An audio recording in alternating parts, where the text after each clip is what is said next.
What's happening YouTube? My name is Alex and welcome to a new review. For today I have the UMI Plus E, and E comes from extreme because we have 6 gigs of RAM. A few years ago nobody would have ever imagined that we could buy a phone with 6 gigs of RAM and under $250. That's just insane. So this is how much this phone costs, about $240, $250 depending where you buy it from. So you do get a lot of value from that money. So we have the Helio P20 CPU, which is a new CPU, and this is the first phone that's actually using that. We have the 6 gigs of RAM as I mentioned before, we have 64 gigs of internal storage, and running Android 6.0.1. The phone is very similar to the UMI Plus, but this time around it only comes in black, and for some reason this black color makes it look a bit more premium. But however you want to put this is still a big phone. So we have a 5.5-inch screen with a 1080p resolution, and it is a bit difficult to actually use the phone with one hand. Starting with the back of the device, so we have mostly metal, however we do have plastic at the bottom and on top, and that means that they have some type of antennas underneath it. We also have a secondary microphone, a 13 megapixel camera, the dual tone flash, the UMI logo, and all the way at the bottom it says Plus E. If you look at the rear camera, you're gonna notice that the camera sticks out a bit, and that means two things. Whenever you place this phone on a flat surface, so a desk for example, the phone is gonna rock left, right, whenever you're typing because it's not totally flat, and that could be annoying for some. The second thing is the fact that the glass protecting the lens is in contact with every single surface whenever you place the phone down, so eventually that will get scratched, so I do recommend getting a case for this phone. The phone's frame, it's basically a continuation of the phone's back, and that means that it's also made out of metal. On the right hand side you're gonna find the power button and the volume keys, and of course these are also made out of metal. On top you're gonna find the 3.5mm audio jack, and I have to say that the sound coming from this audio jack, it's really good, and it's actually much better than a lot of other phones under $250 that I've tried. So definitely better than the Xiaomi Redmi Note 4 or the Xiaomi Redmi 4 or pretty much anything like that. So the sound coming out from that 3.5mm audio jack, it's really good. And moving to the other side of the phone, there you're gonna find a SIM card tray, and you can install either 2 SIM cards or a SIM card and an SD card, and you can easily make an SD card as internal storage because we have Android 6.0.1. And since we are talking about internal storage, out of that 64 gigs of internal storage that we get to this phone, we have about 56 gigs free. And the speeds for the internal storage are really good for a phone that costs only $250.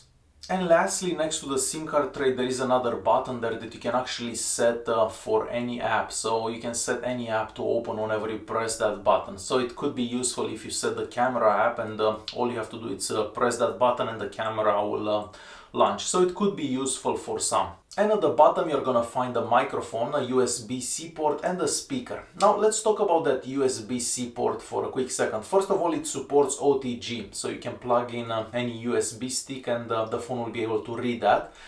But the most interesting or disappointing thing about that USB-C port is the fact that the USB-C port, it's a bit longer than other USB-C ports, if that makes any sense. So basically if you're gonna have some USB-C cables, as I do around the house, you can't really use them because they're not long enough and they tend to fall out whenever you plug them in.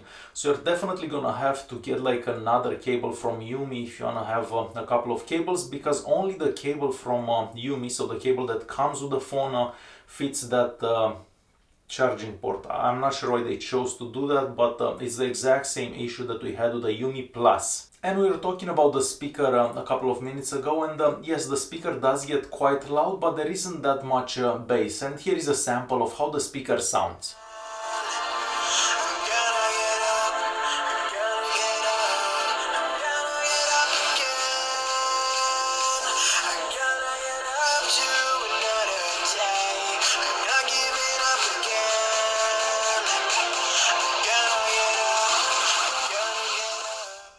On the front of the phone, starting at the top, we have a couple of sensors. We also have a notification light, and that notification light can change colors. We have the speaker and the front-facing camera. The front-facing camera, it's a 5 megapixel sensor, and I have to say that I was pleasantly surprised by this 5 megapixel sensor. So first of all, in daytime the pictures do look okay. They're not totally crisp, but they are acceptable and much better than a lot of other phones. And for low light conditions, I was pleasantly surprised. Of course, the picture is not the absolute best out there, but it is much better than a picture that I would take with the Xiaomi Mi Mix or the Xiaomi Mi Note 2. So those are a couple of samples for daytime pictures and nighttime pictures taken with the front-facing camera. The UMI Plus E is using a 5.5-inch LTPS display with a 1080p resolution. The viewing angles on this screen are really good, the colors are nice and vibrant, and the screen does seem to get rather bright. However, if you do go outside in bright daylight, it is a bit difficult to see, but much better than a lot of other phones under $300. The screen seems to also be covered by some type of scratch-resistant glass, so you're not going to be able to scratch the screen that easily. But there is something about this screen, the sensitivity it's not totally there, so sometimes you have to touch an icon twice so you can actually open it. It doesn't happen all the time, but it does happen and it could become annoying. You can also touch this screen in 5 places in the same time and the screen will register. And all the way at the bottom you're gonna find the home button, the multitasking button and the return key. And you can also have on-screen buttons if that's what you like, and you can turn those on or off. In the home button there is also a fingerprint scanner, and the fingerprint scanner is accurate maybe 9 out of 10 times, but it is a bit too slow for my taste. So it takes like half a second to unlock the phone, and for other flagship devices we've seen much better speeds for unlocking the phone.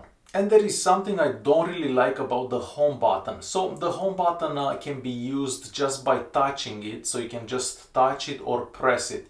And it does the same thing if you touch it or press it, and that is a bit confusing. And if you actually hold it down, you get to go into multitasking mode, and that's a bit confusing too, because we have a multitasking button right to the left of that, but that button doesn't seem to work as a multitasking button before, so it is a bit confusing, and I wish they would actually fix that.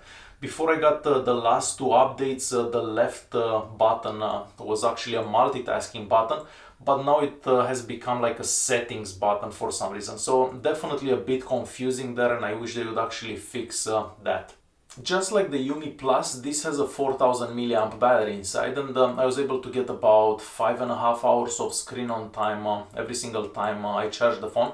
So charging the phone, it's done very quickly in about an hour and 45 minutes, so it does have quick charging. And the battery life is very good, so you're definitely gonna make it through an entire day and have some left for the next day with the UMI Plus E. On the Antutu benchmark we get a score of about 65,000, and on the Geekbench 4 we get a multi-core score of about 3800. So rather decent scores, and basically any game that you're gonna try to play on this phone will work really good.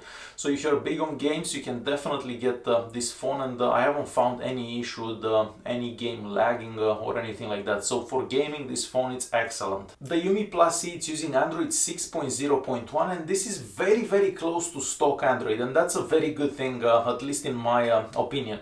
Of course, you're not gonna have all the added features that you'd find for a Samsung device or a Xiaomi device, but for me personally, I'm just fine with that. Scrolling in between apps, opening apps, and pretty much everything that you're gonna do on this phone is done very quickly.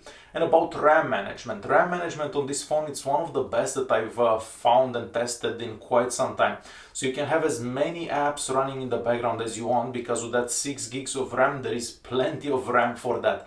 So yeah, the RAM management on this device, it's excellent. I've also tested the GPS unit inside this phone, because most UMI devices are known for not the greatest GPS units. This is an improvement over the UMI Plus and the UMI Diamond, for example. It's still not the absolute best, and it takes a bit longer to actually connect the satellites, but after you're connected, it does seem to work fairly good. So I did try Google Maps, and it does seem to work much better than the UMI Plus that we tested in the past. As for sensors inside this phone, it does have all the sensors that you'd expect from a flagship device. So we have a whole bunch of sensors, and I've tried every single one of them, and they all seem to work really good. So yet another plus for the UMI Plus E. Now moving to one of the most important components of any smartphone these days, the rear camera. So we have a 13 megapixel rear camera on the back of this phone that it's capable of recording in 4K.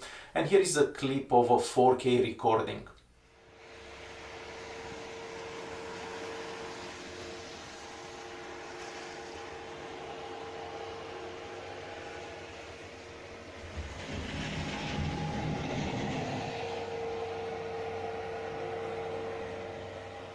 So as you've seen, the video did look very nice and crisp. Maybe the colors were a bit washed out, but considering all that snow that we had all around, it's very hard to say. I mean, the video could look much better if we would have sun and grass everywhere.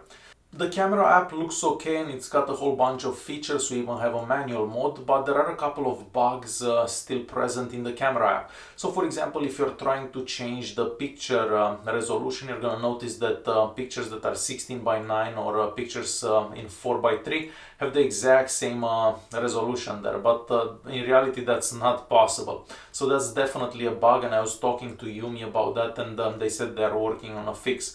So hopefully we'll see that fixed in the near future.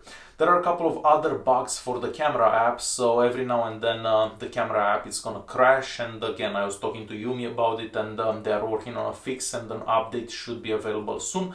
But as for now, the camera app crashes every now and then. For picture quality in daytime, the pictures look very good. They are very crisp and the colors are nice and saturated, and I do love how the pictures turn out from this 13 megapixel camera. And for low light conditions, even though they're not the absolute best, the pictures do look much better than a lot of other phones. So if we take my Xiaomi Mi Mix for example, the pictures taken with the UMI Plus E in low light look much better. So as I said before, there is a bit of noise in there and the focus, it's kind of soft for low light pictures. However, they do look better than a lot of other phones on the market. And these are some examples of pictures that I took in low light conditions and in good light. For connectivity, I was able to connect to 3G networks and 4G networks here in Canada. I did have to set the APN for the 4G network, so basically for LTE, otherwise the phone would stay connected to 3G. But since I did that, the phone has been on 4G the entire time. This phone also supports dual band Wi-Fi, and the speeds that I got for any Wi-Fi band are appropriate and on par with all the other phones that I've tried in the past. And guess what? You can even make phone calls with this phone. I know I've had this phone for 3 days now, so I've been using it for 3 days and I made 2 phone calls. That's quite impressive. So the sound quality, it's on par with my Xiaomi Mi Mix, for example. No, actually it's better than my Xiaomi Mi Mix, because my Xiaomi Mi Mix, it's a bit different. So the call quality is great and I haven't found any problems with the speaker here, and everybody on the other end was able to hear me properly. And it's time to conclude this video. So the UMI Plus E costs around $250–270 US. So that's decent for a phone that comes with a rather fast processor and a lot of RAM.